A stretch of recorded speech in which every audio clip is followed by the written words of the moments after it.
A'udzubillahi minasyaitonirrajim. Bismillahirrahmanirrahim. Assalamualaikum warahmatullahi wabarakatuh. Kembali lagi bersama Mang Sukir, yang tentunya akan menemani teman-teman semua dengan sebuah kisah-kisah horor dan mistis. Dan untuk cerita kali ini masih melanjutkan kisah yang sebelumnya yang berjudul Ternyata Keluargaku Kanibal. Cerita ini ditulis oleh Santa, dan bagi teman-teman yang ingin membacanya secara langsung, teman-teman bisa langsung kunjungi link yang saya sudah siapkan ada di deskripsi. Dan tak usah berlama-lama, mari kita ke ceritanya. Selamat mendengarkan.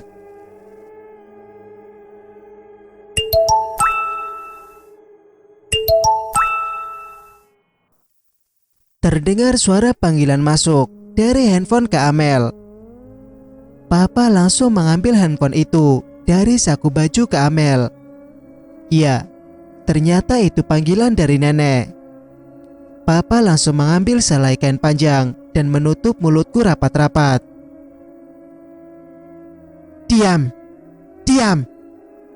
Kau anak kurang ajar. Jika kau berani memberontak, aku tidak akan segan-segan melenyapkanmu, bentak Papa sembari mengancamkan pisau padaku. Aku yang tidak bisa berbuat apa-apa dengan mulut yang dibungkam dengan kain, hanya bisa menangis dan pasrah.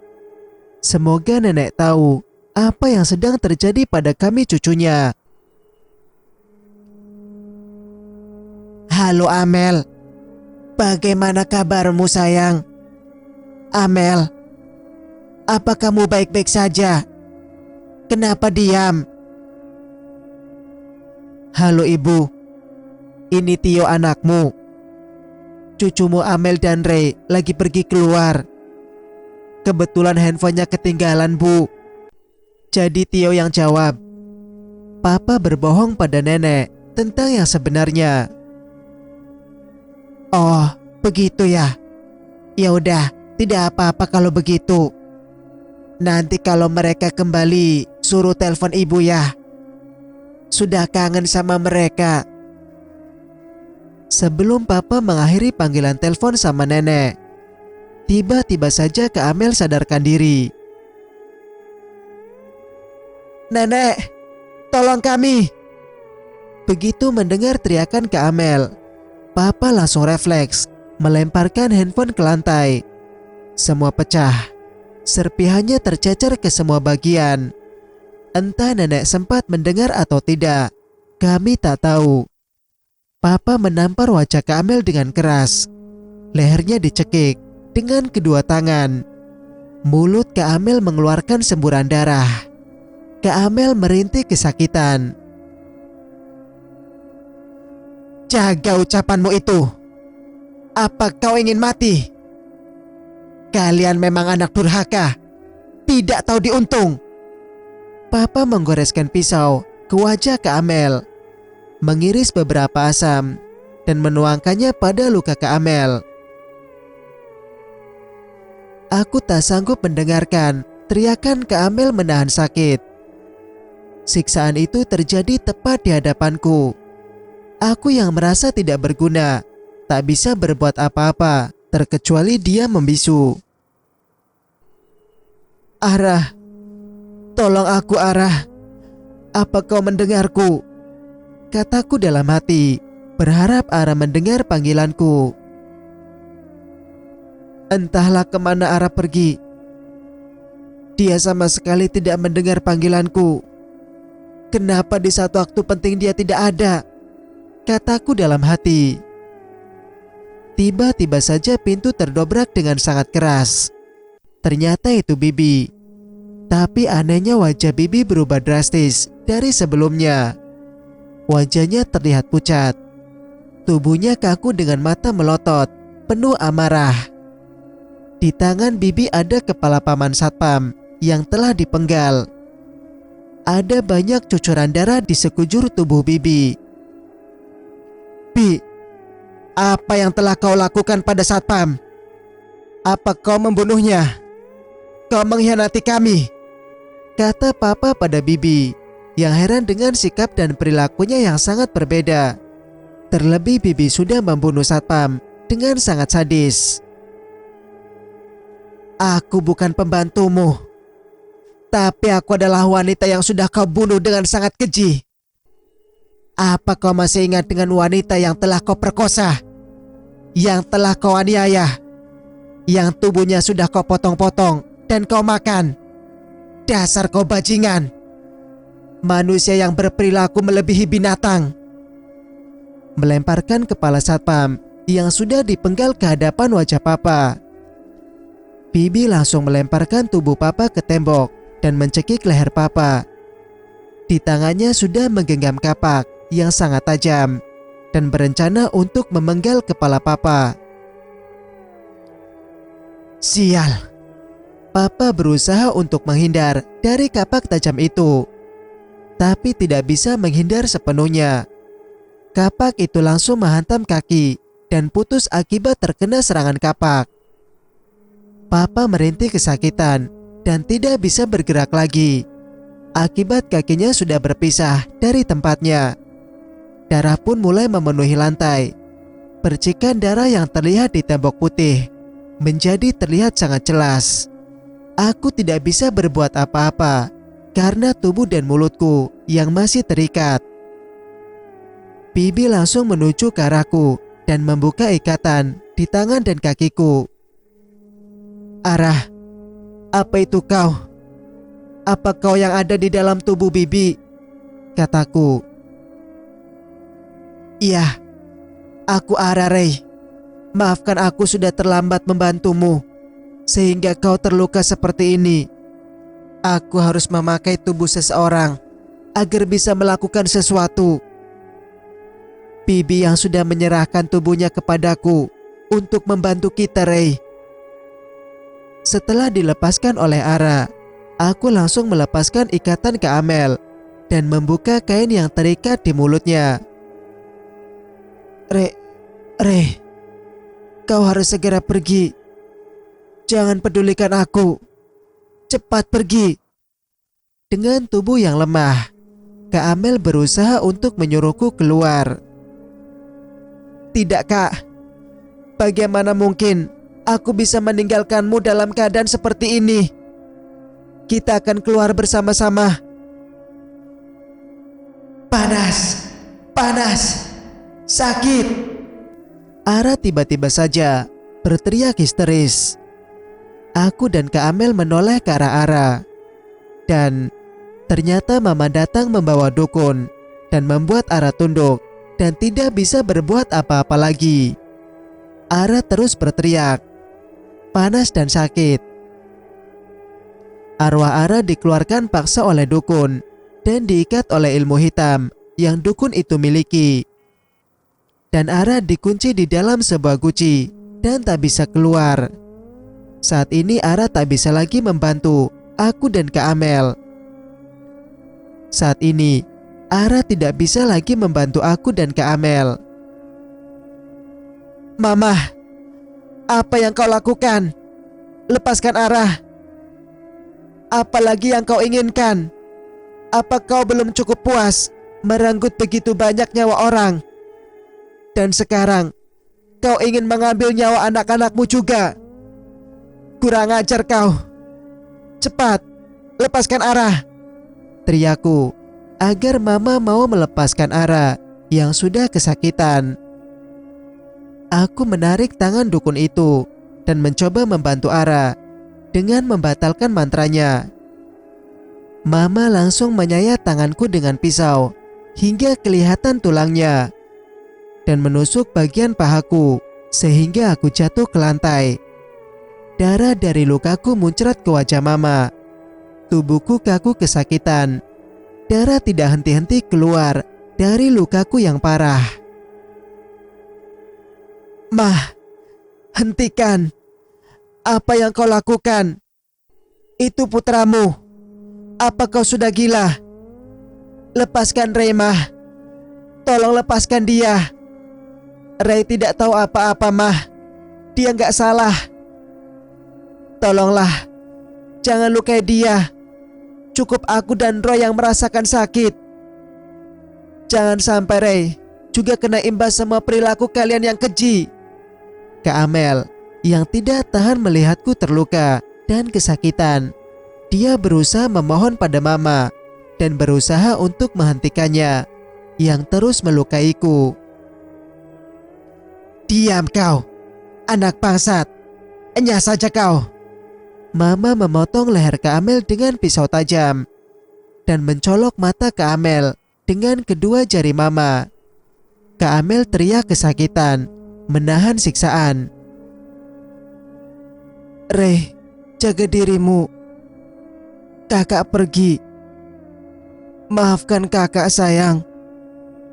Tolong temukan Roy. Teriak Kak Amel. Tak bisa bergerak lagi.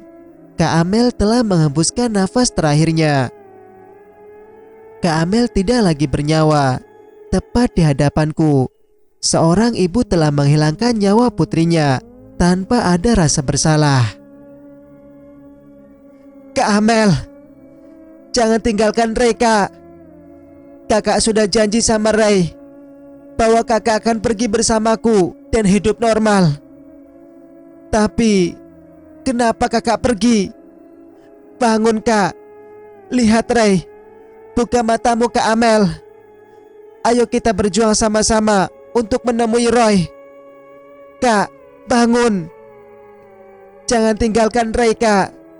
Rey sayang kakak. Kak Amel sayang sama Rey kan. Bangun, Kak. Dengan guyuran air mata, aku tak tahan menahannya. Aku berteriak dengan sekuat-kuatnya. Dadaku terasa sesak. Rasa penyesalan yang aku rasakan saat ini karena tidak bisa menyelamatkan Kak Amel.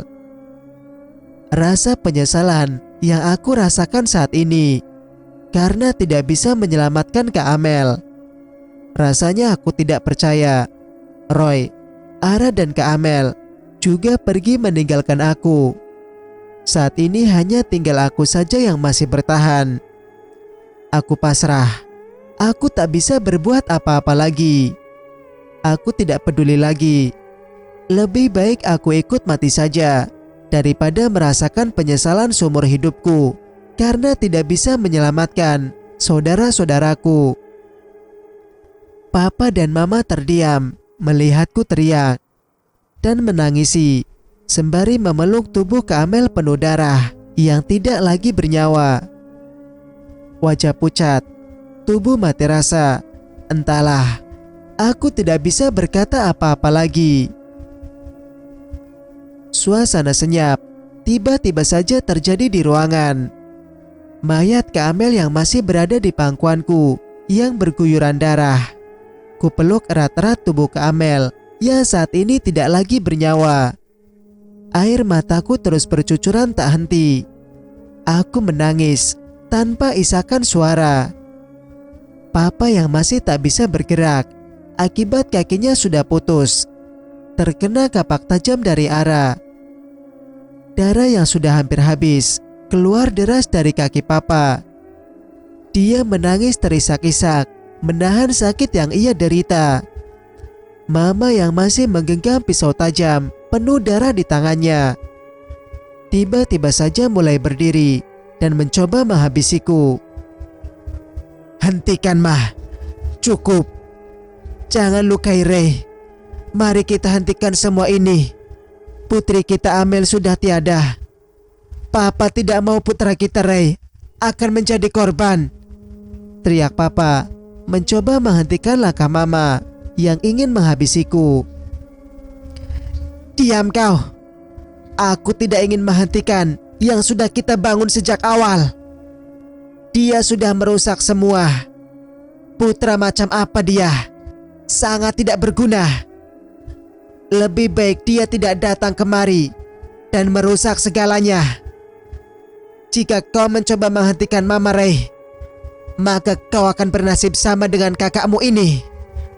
Enyah saja kau.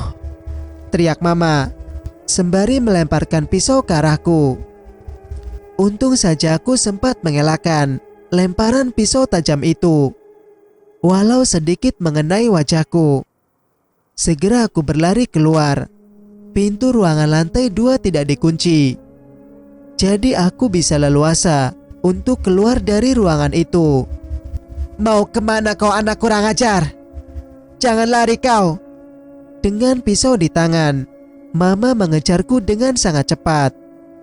Aku melangkahkan kakiku cepat-cepat untuk menuruni anak tangga menuju lantai bawah. Tak sengaja kakiku kepleset di salah satu anak tangga. Aku terguling di tangga dan kepalaku terbentur di lantai. Benturan itu cukup keras sehingga membuat kepalaku terluka cukup parah. Dan mengeluarkan banyak darah. Aku tak sanggup berdiri. Kakiku juga sangat sakit. Dan tiba-tiba saja aku mendengar suara tepat di depanku. Bangunlah sayang, nenek ada di sini. Cepatlah, bantu cucuku. Kalian, ayo cepat. Segera tangkap wanita jalang itu, teriak nenek, menyuruh para bodyguardnya untuk menangkap Mama. Kurang lebih 50 bodyguard bersenjata yang mengawal nenek dari luar negeri tiba di rumah. Suara tembakan yang terdengar kuat dari tangga. Mama yang terkena tembakan di bagian kedua kakinya kini tak bisa lagi untuk bergerak. Sakit. Maafkan aku ibu, teriak Mama yang tak tahan menahan sakit. Sujud meminta maaf pada nenek. Tutup mulutmu wanita jalang.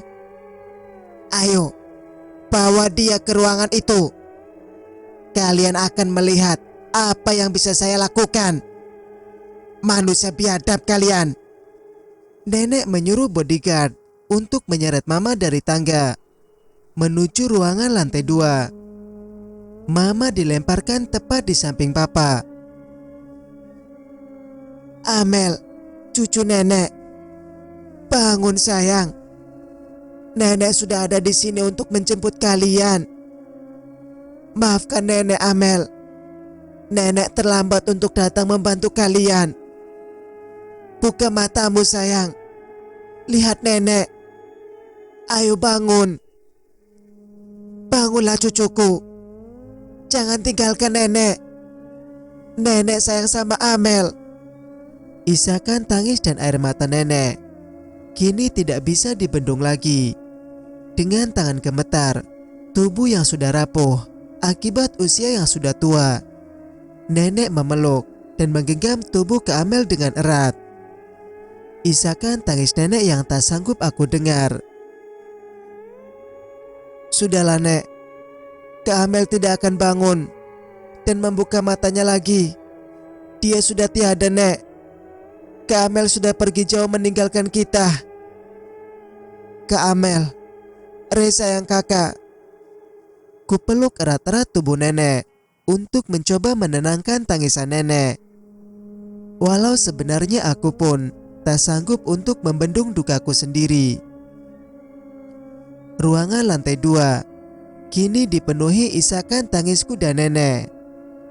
Entah bagaimana perasaan nenek saat ini melihat cucu perempuan satu-satunya kini berbaring tak bernyawa di lantai dengan guyuran darah. Gantung mereka berdua. Cepat, perintah nenek pada bodyguardnya. Papa dan Mama digantung dengan tangan terikat ke atas. Kaki yang bergelantungan tak menyentuh lantai. Nenek mengambil cambuk dan langsung memukuli tubuh Papa dan Mama. Mati. Mati saja kalian manusia bangsat. Dasar manusia jahanam kalian ini. Kenapa kalian tega melakukan itu pada cucu-cucuku? Mereka itu putra-putri kalian. Di mana otak kalian biadab? Sudah begitu banyak korban yang sudah kalian aniaya dengan sangat keji. Dan kini anak kalian sendiri ingin kalian aniaya. Iblis, binatang kalian, terkutuklah kalian. Nenek tak sanggup lagi mengangkat cambuk. sudah kehabisan tenaga dengan tubuh yang rapuh itu. "Cukup, Nek. Jangan teruskan lagi. Cukup. Aku tidak ingin nenek menjadi terluka. Lihat, Ray, Nek. Ada Ray yang baik-baik saja di sini." Aku memeluk tubuh nenek dan mencoba menguatkan hatinya. Tapi aku tidak berhasil. Amarah nenek yang sudah begitu meluap-luap tak terhentikan lagi. "Apa yang kalian lihat? Ayo, pukul kedua binatang ini," tegas nenek pada bodyguardnya. Suara pukulan cambuk terdengar keras. Teriakan papa dan mama terngiang-ngiang di telingaku. Tanpa rasa takut dan iba, bodyguard itu tidak berhenti memukul papa dan mama jika nenek belum menyuruhnya untuk berhenti. "Sekarang katakan padaku di mana Roy berada. Kalian tidak pernah memberitahukan kabar Roy selama ini. Dan kalian juga tidak pernah membawa dia untuk menemuiku. Kalian selalu beralasan, kau adalah putra tunggal kesayanganku. Dan kau adalah menantu yang selama ini aku sayangi. Tapi inikah cara kalian untuk menyakitiku? Teganya kalian melakukan ini pada banyak orang, termasuk anak kalian sendiri. Benar-benar tidak beradab. Bajingan kalian. Cuy. Ayo, katakan cepat, atau akan saya robek mulutmu," ucap nenek dengan lantang, sembari menampar wajah papa dan juga mama. Suasana yang kacau saat ini terjadi di ruang lantai 2. Amarah dan tangisan duka telah bercampur aduk, tak menentu saat ini. "Cepat, kenapa kalian tidak menjawabku, manusia biadab? Di mana cucuku Roy?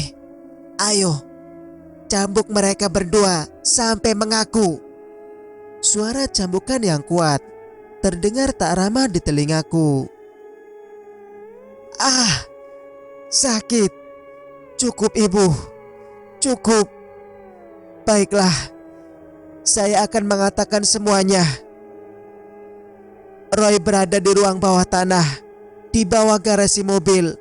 Ada ruangan menuju ke sana. Kami menyembunyikan Roy di sana, Ibu. Maafkan aku.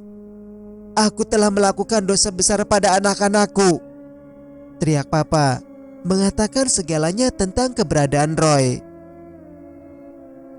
"Diam. Diam kau manusia jahanam. Jangan sebut aku sebagai ibumu. Karena aku tidak pernah melahirkan seorang putra yang berperilaku lebih kejam dari iblis. Cuy. Ayo, seret manusia kotor ini ke ruang bawah tanah itu. Tunjukkan padaku di mana cucuku kau sembunyikan, bajingan." Dengan amarah, nenek memerintahkan bodyguardnya untuk menyeret papa ke tempat persembunyian Roy. Papa diseret dengan sangat kasar. Tak peduli kakinya sedang terluka parah, bodyguard itu menyeret papa dengan kejamnya. Saat tiba di garasi mobil, ada pintu kecil menuju ruang bawah tanah. Ruangan itu sangat tersembunyi. Tak satupun orang tahu keberadaan ruangan itu, termasuk ke Amel. Tak diizinkan untuk melihat di mana Roy berada. Pintu itu dibuka paksa oleh bodyguard nenek yang sangat kuat. Dengan sekali tokok, gembok dengan rantai di ruangan itu terbuka. Kami masuk ke dalam ruangan bawah tanah. Ruangan yang sangat gelap, senyap dan sangat menakutkan. Senyap dan sangat menakutkan. Kami melangkahkan kaki perlahan menuju masuk. Ruangan itu cukup jauh menuju lokasi Roy berada. Setelah kami sampai, ruangan di bawah seperti penjara. Ada banyak anak-anak yang diculik.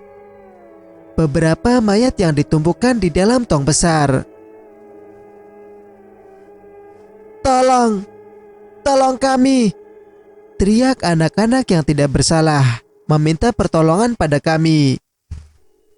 Ternyata selain bangkai manusia yang dimakan keluargaku, ada banyak anak-anak yang disekap di dalam ruangan bawah tanah yang kedap suara. Orang tuaku berencana untuk menjual organ tubuh mereka dan mengonsumsi dagingnya. Benar-benar sangat kejam perlakuan kedua orang tuaku. Cerita pun bersambung. Bagaimana menurut pendapat kalian? Jika kalian suka dengan ceritanya, jangan lupa untuk like, komen, dan subscribe channel ini agar bisa mendengarkan cerita-cerita berikutnya. Wassalamualaikum warahmatullahi wabarakatuh.